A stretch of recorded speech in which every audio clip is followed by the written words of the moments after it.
Le monde est un endroit génial, rempli de choses si étonnantes qu'on peut douter de leur véracité. Des forêts lumineuses, des glaciers qui pleurent du sang, des forêts verticales, et même des choses vraiment bizarres qui pourraient résider ou pas dans votre corps. Nous le découvrirons en temps utile, mais voyons d'abord cette liste de choses étonnantes qui existent vraiment. Imaginez que vous vous promenez sur une belle plage de sable blanc près des eaux bleues de l'océan, puis que vous tombez sur un lac rose bonbon.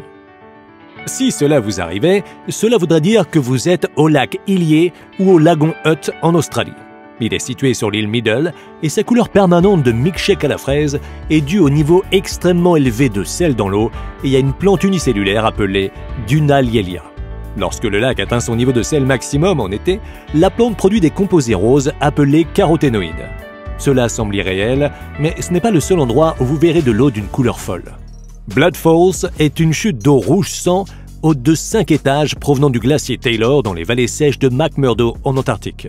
Elle a été découverte pour la première fois en 1911 et elle a dû faire peur à certains car elle ressemble exactement à une chute de sang.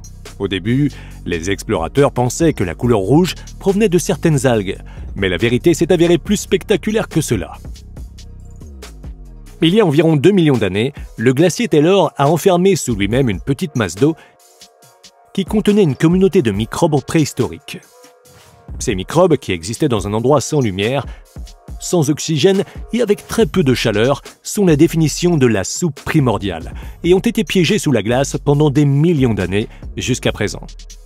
Cette eau piégée qui s'écoule à une très forte salinité et est très riche en fer, c'est ce qui donne sa couleur à la cascade.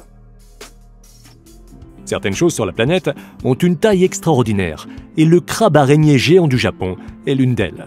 C'est une grosse prise pour tout pêcheur, chacun pesant 18 kg et ayant une envergure de près de 4 mètres.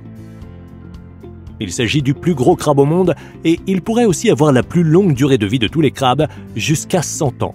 En raison de leurs très longues pattes faibles, les crabes araignées géants du Japon ne survivent pas longtemps sans se blesser et la plupart perdent une ou deux de ces pattes au cours de leur vie. Une étude a montré que les 3/4 des crabes étudiés avaient perdu au moins une de leurs pattes. Pour se protéger contre les prédateurs, les crabes plus petits et plus jeunes peuvent décorer leur carapace avec du varech et d'autres objets marins. Puisque nous parlons d'animaux, nous sommes prêts à parier que vous ne saviez même pas que le prochain existait. Regardez cet animal. Vous êtes sûr de savoir ce que c'est? Si vous avez répondu « raton laveur », vous n'avez qu'à moitié raison. Même s'il est très facile de le confondre avec ces bandits masqués et ravageurs, il s'agit en fait de chiens vivérins, aussi appelés chiens ratons laveurs. Ces chiens sauvages sont l'une des premières formes de chiens et sont apparentés aux renards et aux loups et n'ont aucun rapport avec les vrais ratons laveurs. Ils peuvent atteindre une taille de 45 à 70 cm et peser environ 7 kg.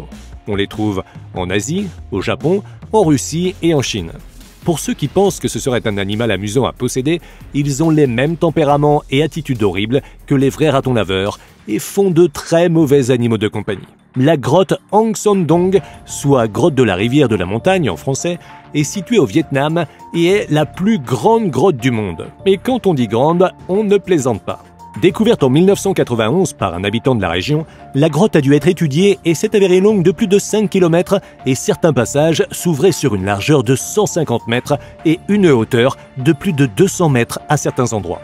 Pour vous donner une idée de la taille de la grotte, on pourrait y faire entrer un pâté de maisons entier de la ville de New York avec des bâtiments de 40 étages. À l'intérieur de la grotte, il y a également une rivière souterraine au cours rapide. Il s'agit d'une grotte karstique formée de calcaire soluble, ce qui signifie qu'elle abrite les plus hautes stalagmites connues au monde, dont certaines mesurent 70 mètres de haut. C'est probablement aussi le meilleur endroit pour trouver la mystérieuse perle des grottes. Le nom perle des cavernes provient de petites formations en forme de lance que l'on trouve le long des murs et des plafonds des grottes de calcaire. Elles ressemblent presque à des œufs ou à des sphères parfaitement rondes et sont le résultat de l'égouttement de l'eau dans les grottes de calcaire. L'eau perd du dioxyde de carbone et laisse derrière elle de la calcite qui s'accumule autour d'un morceau de matière solide à l'intérieur de la grotte qui agit comme un noyau. Avec le temps, le flux d'eau autour de ce morceau de matière fait que le minéral s'accumule en forme de sphère au fil du temps et la perle continue de croître. Ce qui est intéressant, c'est que la matière centrale n'a pas besoin d'être parfaitement ronde. La formation se développera en une forme presque parfaite de toute façon, et elles peuvent avoir de nombreuses formes différentes, y compris elliptiques, hexagonales, cylindriques et cubiques. L'eau en mouvement sur les perles des cavernes a poli leur surface, les laissant brillantes et réfléchissantes. Avez-vous déjà entendu parler de quelque chose qui vit depuis plus de 1000 ans? Présent uniquement dans le désert du Namib, le Welwitschia mirabilis ne possède que 2 feuilles qui poussent continuellement, mais très lentement. Comme elles sont déchirées avec l'âge, la plante semble avoir plusieurs feuilles ou même un tas de feuilles entiers. Avec le temps, ces feuilles s'effilochent même à leur extrémité car le vent, les sabots des antilopes et autres mangeurs de Welwitschia font des ravages. Les voir au milieu du désert est un peu effrayant au début car elles peuvent pousser assez haut et donner l'impression d'être capables de vous atteindre et vous manger. Mais ils vivent longtemps. La datation au carbone montre que le Welwitschia peut vivre de 500 à 600 ans avec une durée de vie estimée de 400 à 1500 ans, bien que certains des spécimens les plus grands soient censés avoir au moins 2000 ans. Que vous évoquent les mots « forêt verticale » ? Eh bien, ce n'est probablement pas ce que vous aviez à l'esprit. Dans le quartier de Porto Nuova, à Milan, en Italie, se trouvent 2 tours résidentielles. L'une des tours mesure 110 mètres et l'autre 75 mètres et elles contiennent plus de 900 arbres, 5000 arbustes et 11 000 plantes vivaces sur 8 900 mètres carrés de terrasse. Cela semble vraiment fou, mais tous ces arbres et arbustes ajoutent de l'isolation, aspirent 20 tonnes de carbone par an, protègent les espaces intérieurs de la pollution sonore extérieure et de la poussière de la circulation au niveau de la rue et bloquent les vents violents. Mais que faire si le vent souffle vraiment fort? Ne risque-t-il pas d'arracher ces arbres sur le côté du bâtiment? Apparemment pas. Le design de la tour a été testé en soufflerie et les ingénieurs ont fait équipe avec des horticulteurs pour s'assurer que le bâtiment pouvait supporter le poids supplémentaire. Ils ont donc conçu des balcons en béton armé de 28 cm d'épaisseur avec des parapets de 130 cm. Il y a une forêt dans un endroit appelé Shikoku au Japon qui ressemble à quelque chose sorti tout droit d'un film fantastique et qu'on doit voir pour le croire. La nuit, le sol de cette forêt enchantée s'illumine d'un vert vif grâce aux champignons bioluminescents qui poussent après la pluie. Ces minuscules champignons poussent sur le bois en décomposition et créent une ambiance lumineuse dans l'obscurité. De nombreux visiteurs du monde entier viennent ici pour observer ce phénomène naturel. Il existe une dizaine de variétés différentes de champignons lumineux au Japon et bien d'autres qui existent dans d'autres parties du monde.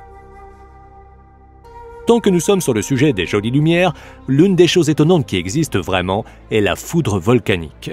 Vous avez probablement vu certaines de ces images et vous avez pensé « joli travail sur Photoshop ». En réalité, ces images sont réelles et vous voyez un volcan crachant de la lave tout en produisant des éclairs dans ce qu'on appelle un orage sale. Mais croyez-le ou non, il n'y a pas de réponse vraiment simple à la question de savoir comment ce phénomène mystérieux se produit. Des études montrent que les particules de cendres sont responsables des éclairs près du sol, où les particules se frottent les unes aux autres, créant une accumulation de charge, puis générant finalement des éclairs. Plus le panache de cendres d'un volcan est important pendant les phases actives d'une éruption, plus il y a de lumière. Il est intéressant de noter qu'il existe des histoires d'éclairs provenant du Vésuve lors de son éruption en 79 après Jésus-Christ. Imaginez la terreur qu'ont dû ressentir les victimes et les survivants de cette tragédie. Belle mais mortelle, la grotte de cristal géante du Mexique a été découverte pour la première fois en 2000 sous la montagne Sierra de Naica à Chihuahua, au Mexique. Les cristaux géants de cette grotte sont ancrés au mur et au sol où ils ont traversé au moins un demi-million d'années de croissance ininterrompue.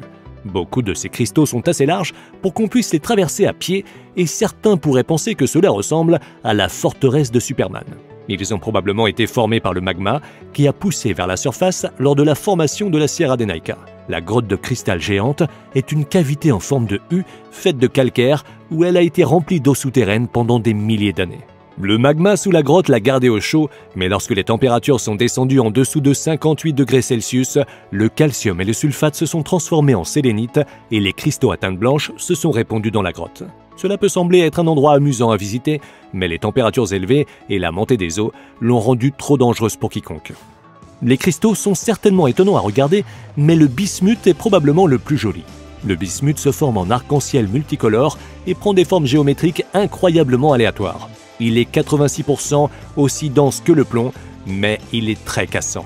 Il existe depuis l'Antiquité et on le trouve en Australie, en Bolivie et en Chine. Le bismuth est un métal rose argenté. L'arc-en-ciel sur l'extérieur du bismuth est le résultat d'une couche d'oxyde qui se forme sur l'élément lorsqu'il refroidit. Il a un point de fusion bas de 271 degrés Celsius et peut être fondu et gelé à maintes reprises. Nous avons décidé de proposer ce dernier phénomène pour le fun, juste pour voir les résultats de nos spectateurs, et nous avons besoin de vous pour cette dernière chose étonnante qui existe, peut-être, nous vous laisserons décider.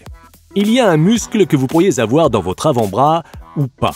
Il s'appelle le palmaris longus, et avec un tel nom, vous pensez probablement déjà que nous vous faisons marcher. Le fait est que ce muscle n'existe que chez 85% de la population. 15% d'entre vous ne possèdent donc pas du tout ce muscle.